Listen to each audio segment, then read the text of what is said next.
Good day mga kaidiyas, sa video na to tuturuan ko iyo kung paano ba natin malalaman ang color coding at function ng mga wires dito sa Domino Honeywell switch. Ayan, ang video na to ay para sa mga hindi pa nakakaalam. Ayan, pero bago yan, bago natin umpisahan, kung bago ka pa lang sa akin channel, huwag kalimutan mag-subscribe at i-hit mo yung notification bell para laging updated sa mga bago nating videos na i-upload. At meron din tayong sa platform natin sa TikTok at meron din tayo sa Facebook page, RDWorks Ideas. So same lang dito sa ating YouTube channel. Ayan.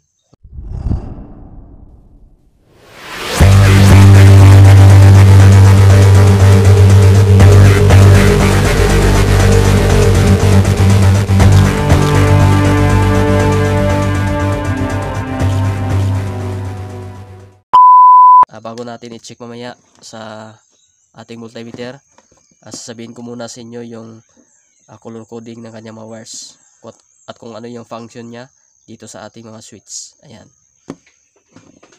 Bali dito mga kaidiyas, itong yellow at brown wire floated na ito. Wala na itong connection. So kahit tingnan natin dito sa loob, wala na yan. Kasi tinignan ko na ito. Wala na siyang connection. So pwede rin ito i-modified. So depende na. So sa basic lang muna tayo. Kung ano yung function ng mga wires.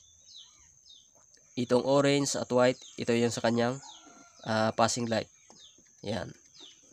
Orange, white sa passing light. Itong black na may lining na white at yung black, ito yung sa ating kill switch.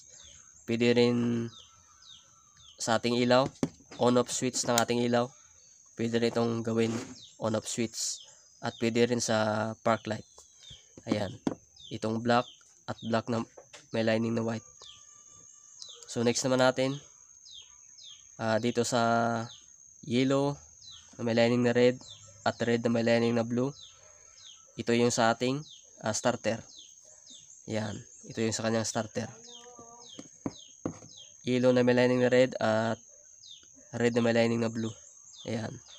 Next naman natin, dito sa red na may lining na yellow, green at blue, ito yung sa ating low and high sa ating ilaw. Ito yung kanyang source, red na may lining na yellow. Ayan. At yung low, yung green, yung blue, ito yung sa kanyang high. Ayan. Ito yung sa ating low at high. So tapos tayo dito. Next naman natin, dito sa tatlong wire na to, yung red na may lining na black, ito yung sa ating source ng ating signal left at right. Ang connection nito, yung red na may lining na black, ito yung sa ating signal light relay. Ayan. Red na may lining na black. Sa signal left natin, itong brown na may lining na white. Ayan.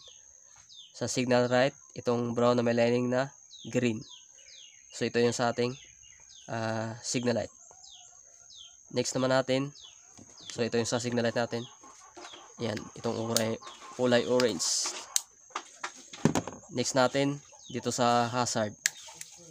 Sa hazards natin, bali isa lang yung kanyang source dito sa ating signal light.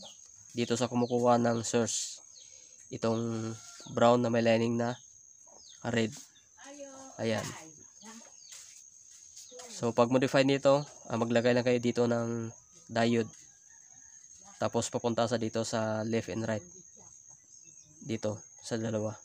Ayan. So susunod, pakita ko sa inyo kung paano natin i-install ito sa ating motor. Kung paano natin sa i-wiring dito sa kanyang hazard. Ayan. Ito yung sa ating hazard.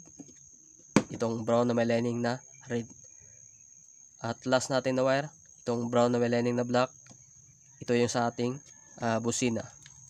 Bali yung sa busina, signal light at hazard, isa lang yung kanyang supply. Ayan.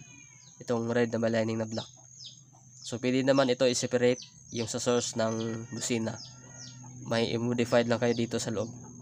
So pakita ko lang sa inyo sa sunod kung paano natin sa i-modified.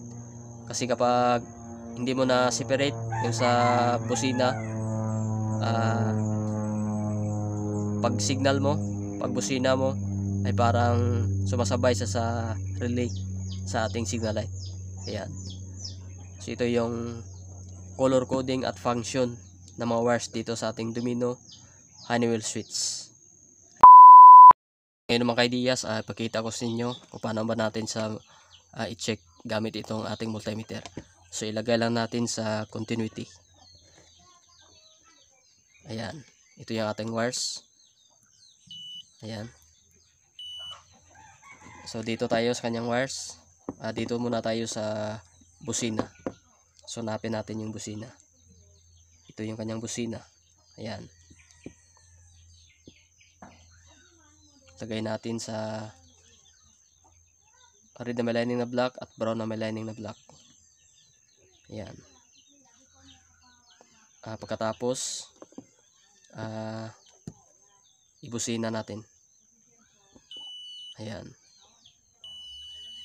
Ito yung sa ating busina. So sa starter naman tayo. Starter. Dito tayo sa yellow na may lining na red at red na may lining na blue. Ito yung kanyang wires. Ayan. Ayan, lagay natin dyan sa kanyang starter. Ayan. Hindi lang sa tumunog, pero may reading. Ayan. Ayan, tumunog na. Ayan sa ating starter. Yellow na may lining na red at red na may lining na blue. So next naman natin sa ating signal left at right. So dito tayo. Balik tayo dito sa red na may lining na black. Ayan. Kasi isa lang sila ng source ng sa busina at sa hazard. So dito tayo sa red na may lining na black at sa brown na may lining na white. Ayan. Signal left natin. So ang-loss connection. Ayan. Signal left yan. Signal left. Ayan. At sa right naman tayo. Dito sa brown na may lining na green. Ayan. Signal right natin. Ayan. Ayan. Signal right. Ayan. Ayan. Okay tayo dito sa signal light. Sa hazard naman tayo. Hazard. Dito pa rin sa red na may lining na black. At dito natin lagay sa brown na may lining na red. Ayan. Hazard. Ayan. Yan yung ating hazard. So tapos na tayo dito. Next naman natin sa starter, tapos na tayo. Dito na tayo sa ilaw. Ayan. Ito yung sa ating ilaw. Dito tayo sa source, sa red na may lining ng yellow. At lagay natin sa green. Ayan, naka-low na yan. Ayan, low. Lagay natin sa blue. Ayan, blue. I-high natin. Ayan.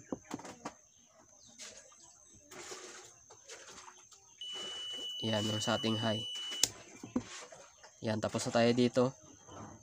So, dito naman tayo sa park light or on-off switch ng ilaw, or pwede rin gawin sa kill switch. Ayan. Dito sa black. Ayan. Black at black na may lining na white. Ayan. Dito sa black. Black na may lining na white. Ayan.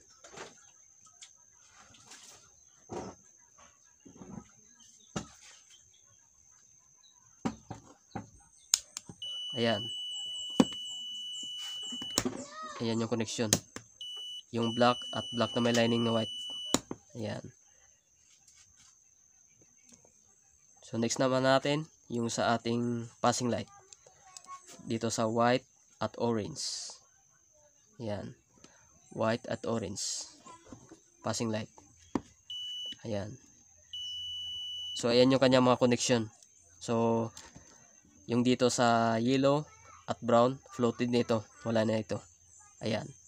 So ganito mag-check dito sa ating multimeter. Malalaman natin yung function niya.